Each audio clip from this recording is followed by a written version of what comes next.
हरे कृष्णा भक्तों, राधे राधे। स्वागत है आपका हमारे YouTube चैनल पे। आज हम गीता का सार अध्याय से 17वां श्लोक श्रवण करेंगे, जिसमें कि भगवान श्री कृष्ण अर्जुन से कहते हैं, अविनाशी तु तत्विद्धि येन सर्वं निदं ततं विनाशम अव्यस्य अस्य न कश्चित् कर्तुम् अर्हति। जो सारे शरीर में व्याप्त है उसे ही तुम अविनाशी समझो। उस अव्यय आत्मा को नष्ट करने में कोई समर्थ नहीं है।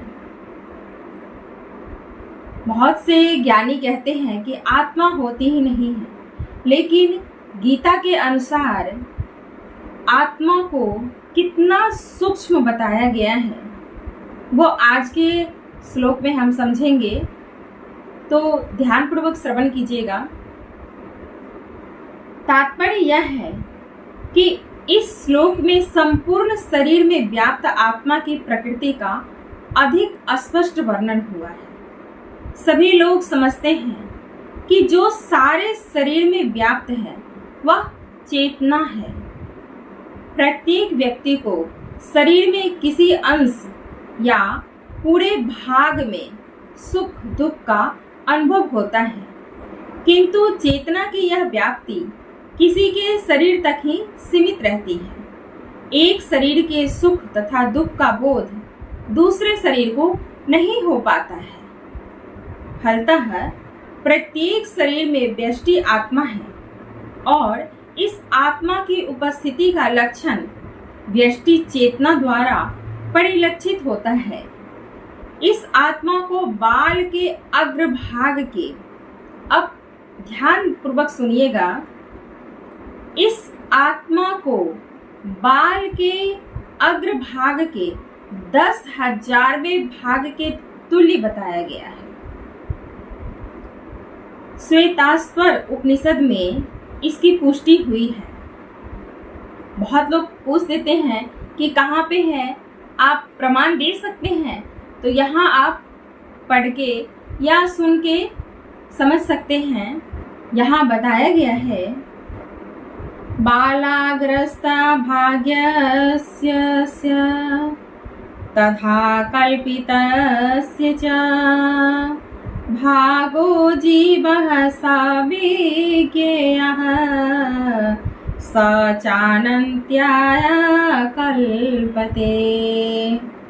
अर्थात यदि बाल के अग्रभाग को 100 वर्गों में विभाजित किया जाए और फिर इनमें से प्रत्येक भाग को 100 भागों में विभाजित किया जाए, तो इस तरह के प्रत्येक भाग की माप आत्मा का परिमाप है।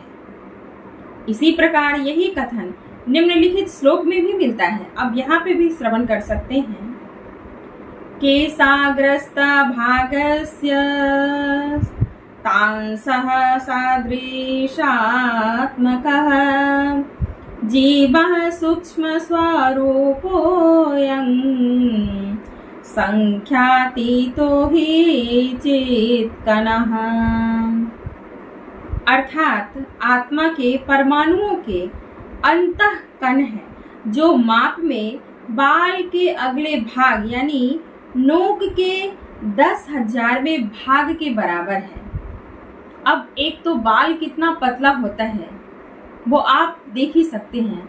हमारे केस के बालों की तुलना की गई है आत्मा से, तो आप समझ सकते हैं कि वो कितना पतला होता है।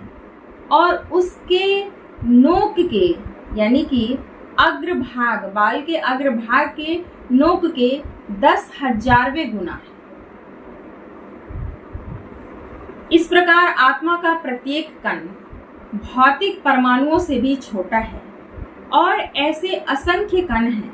यह अत्यंत लघु आत्मा स्फुलिंग भौतिक शरीर का मूल आधार है और इस आत्म स्फुलिंग का प्रभाव सारे शरीर में उसी तरह व्याप्त है जिस प्रकार किसी औषधि का प्रभाव व्याप्त रहता है, आत्मा की यह धारा यानी विद्युत धारा सारे शरीर में चेतना के रूप में अनुभव की जाती है और यही आत्मा के अस्तित्व का प्रमाण है।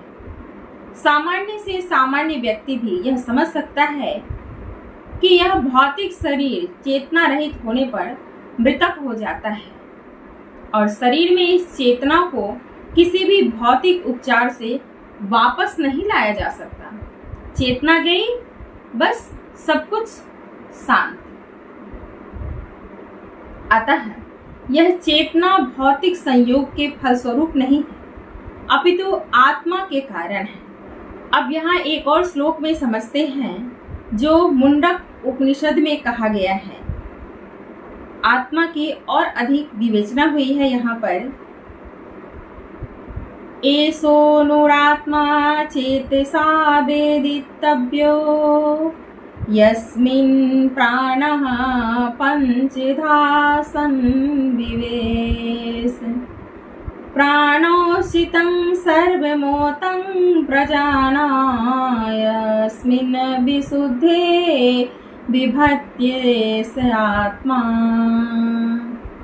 अर्थात आत्मा आकार में अनुतुल्य है, जिसे पूर्ण बुद्धि के द्वारा जाना जा सकता है। यह अनु आत्मा 5 प्रकार के प्राणों में तैर रहा है। प्राण, अपान, व्यान, समान तथा उदान। यह हृदय के भीतर स्थित है और देहधारी जीव के पूरे शरीर में अपने प्रभाव का विस्तार करता है। जब आत्मा को 5 वायुओं के कलमश से शुद्ध कर लिया जाता है तो इसका आध्यात्मिक प्रभाव प्रकट होता है। हठ योग का प्रयोजन विविध आसनों द्वारा उन 5 प्रकार के प्राणों को नियंत्रित करता है। अब हम यहाँ पर वह 5 वायुओं के कलमश जो हैं वह शुद्ध करने का तरीका क्या है वह समझते हैं। हठ योग, इसका प्रयोजन विविध आसनों द्वारा उन 5 प्रकार के प्राणों को नियंत्रित करना है जो आत्मा को घेरे हुए है। यह योग किसी भौतिक लाभ के लिए नहीं, अपितु भौतिक आकाश के बंधन से अनु आत्मा की मुक्ति के लिए किया जाता है। इस प्रकार अनु आत्मा को सारे वैदिक साहित्य ने स्वीकारा है और प्रत्येक बुद्धिमान व्यक्ति अपने व्यावहारिक अनुभव से इसका प्रत्यक्ष अनुभव करता है। केवल मूर्ख व्यक्ति ही इस अनु आत्मा को सर्वव्यापी विष्णु तत्व के रूप में सोच सकता है। सिर्फ अनु आत्मा का प्रभाव पूरे शरीर में व्याप्त हो सकता है। मुंडक उपनिषद के अनुसार यह अनु आत्मा प्रत्येक जीव के हृदय में स्थित है और चूंकि भौतिक विज्ञान इस अनु आत्मा को माप सकने में असमर्थ है, क्योंकि इसका कोई मापक तैयार ही नहीं हुआ है,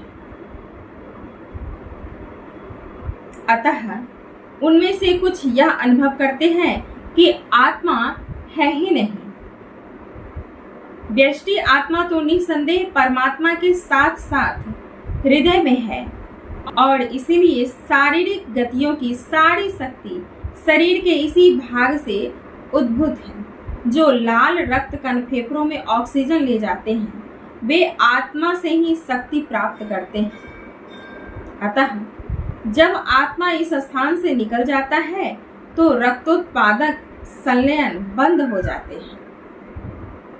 औषधि विज्ञान लाल रक्त कणों की महत्ता को, अब यहाँ पे कुछ विज्ञान की बातें भी हो रही हैं तो वो भी हम ध्यानपूर्वक श्रवण करते हैं। औषधीय ज्ञान लाल रक्त कणों की महत्ता को अस्वीकार करता है, किंतु वह यह निश्चित नहीं कर पाता कि शक्ति का स्रोत आत्मा है। जो भी हो, औषधि विज्ञान यह स्वीकार करता है कि शरीर की सारी शक्ति का उद्गम स्थल हृदय है। यह तो स्वीकार करता ही है। हृदय गति रुक गई तो सब कुछ समाप्त हो गया। पूर्ण आत्मा के ऐसे अणु कणों की तुलना सूर्य प्रकाश के कणों से की जाती है। इस सूर्य प्रकाश में असंख्य तेजों में अणु होते हैं। इसी प्रकार परमेश्वर के अंश उनकी किरणों के अनुसार स्फुलिंग है और प्रभा या पराशक्ति कहलाते हैं। अतः चाहे कोई वैदिक ज्ञान का अनुगामी हो या आधुनिक विज्ञान का, वह शरीर में आत्मा के अस्तित्व को नकार नहीं सकता है। भगवान ने स्वयं भगवत गीता में आत्मा के इस विज्ञान का विशद वर्णन किया है।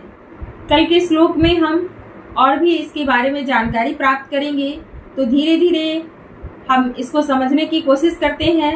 आपको कैसा लग रहा है प्लीज़ हमें कमेंट करके ज़रूर बताइएगा और वीडियो को अपने दोस्तों के साथ ज़्यादा से ज़्यादा शेयर कीजिएगा। अगर कुछ त्रुटि लग रही है तो वो भी हमें प्लीज़ कमेंट करके ज़रूर बताइएगा। मिलते हैं नेक्स्ट वीडियो में, तब तक के लिए जय श्री कृष्णा, राधे राधे।